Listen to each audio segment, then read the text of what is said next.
Hi guys, I'm back again with an Angel review. This time it's the season premiere of season 4 entitled Deep Down. Just let me have a quick drag on my cigarette.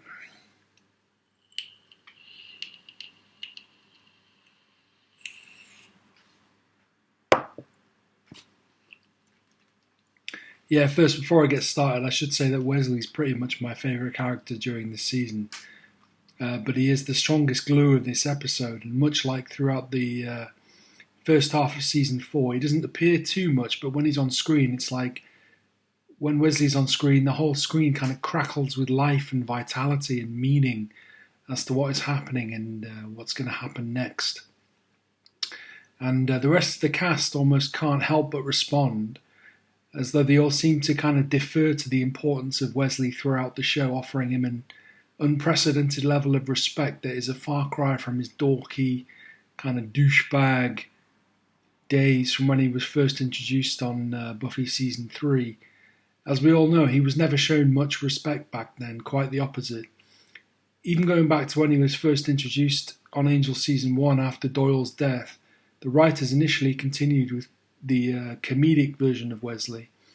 And really, season 4 sees a drastic modification and development of his character that gives the season and this episode Deep Down so much strength. And reality is kind of the word I want to use.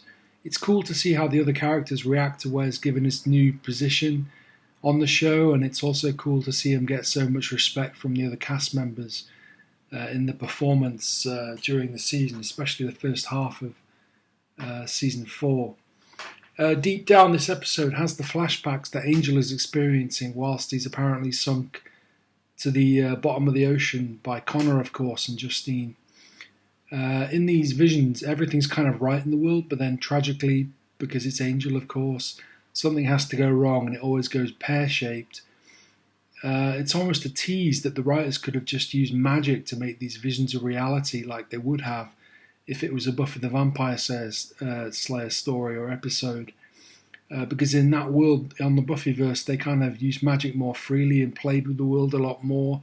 But sadly, on Angel, we're left with the grim reality that these visions are just Angel's hallucinations and they can't be changed into reality. And the gang is going to have to confront the reality of where they are the hard way without any get-out clause.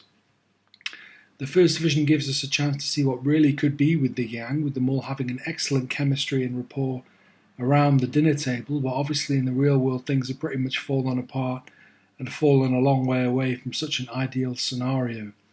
It's almost like the show's circumstances were just too broken at the end of season 3, and this hallucination of them from Angel is a really convenient plot kind of device to at least get to see them being potentially happy together with incredible vibe and stuff. And it was important to the show to see that yes, they are still capable of living in a happy and well-functioning environment with each other, even if their present-day circumstances don't allow for that. So, yeah, again, clever stuff by the writers. This is the first ever episode where we see Wesley and Lila sleeping with each other, i.e. consummating their teased relationship at the back end of season 3. And admittedly, it's pretty cool how everything in terms of the story pretty much picks up directly from when it was at the end of season 3. There's no dramatic reset of the circumstances like you often get on Buffy, between seasons where things have changed without the viewers knowing and things like that. This is like a real-time kind of continuation. And it's cool to see Justine in this episode, even if she only appears in the one episode for the whole season, Deep Down. I personally really like Justine as a character. I thought she was great with Holtz, and I thought she brought loads to the show just in the way that she interacted with the people that she was involved with. But the tone that she helped bring to the show was unique, and only seeing her in this one episode kind of sucks. In Deep Down, she really has a great chemistry with Wesley as he searches for Angel under the ocean, and their scenes together are definitely a high point of Deep Down as an episode. Any scene where Lila is with Wes during this time in the franchise, you can just see that Lila is absolutely infatuated with Wesley.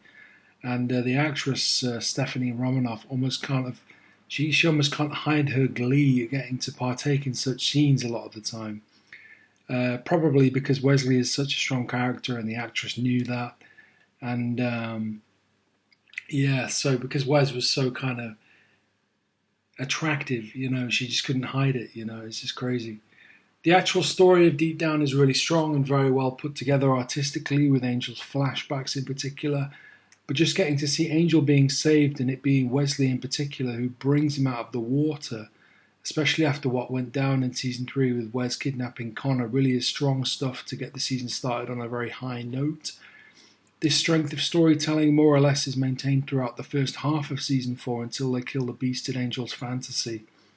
Deep Down as an episode is just really well put together, and there's some amazing scenes like when Wesley pulls Angel out of the water and feels the need to let Angel feed on his blood to strengthen him. Like, no matter what's happened between them without being reconciled, Wes still loves Angel, and the audience can see that as a colleague and friend no matter what, and is willing to sacrifice his own flesh and blood to see him get well. So that's how deep their connection goes, and the audience is well aware of that. Fred and Gunn are still cool at this point, even though their relationship is going to hit a rocky patch in season 4. But they may as well just be friends because there's very few romantic scenes between them. The writers never really caught the spark or flame in season 4 of their relationship that they had in season 3 when it was just getting started. And personally, I'm a little disappointed at where their relationship went during season 4 because I thought there was great potential, for Fred and Gunn to really continue the sweet kind of tone of their relationship, but I guess that didn't fit into the darker kind of side of season 4 that the writers wanted to bring, so there you go. Certainly at the time the show was airing, it was an unmissable TV, and I myself have been scraping around various online outlets to even attempt to find a show half as good that grips me as much as Angel did when it was airing. Suffice to say, to no avail, so I just couldn't find a show as good, guys. Because on Angel, especially on season 4, you just got to see what happens next, and it's great that you can just subscribe to Amazon Prime Video or buy the DVDs to cherish and relive such an amazing offering by all the people that were involved at the time. Although quite dark, season 4 is full of vitality, vigor, and energy on the part of the performances of the cast and the in general, the writing and direction and visuals and the way it's all put together is really, really great, especially the first half of it. Kind of meanders towards a crazy little conclusion, but with the Beast, we're really onto something in season 4. Be on the lookout for more reviews when I upload them, and also be sure to not miss out on the early seasons of Buffy the Vampire Slayer, which were also great story arcs and coincidentally had Angel as well. When Angel left Buffy, it kind of wasn't as good, so I recommend seasons 1 to 3 of Buffy if you really want some good stuff. But yeah, that's pretty much it, man. I mean, season 4, what can I say? Get started, man.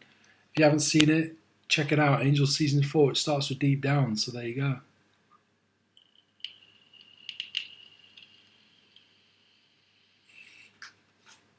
go. Alright guys, Deep Down. Another one done. See you later.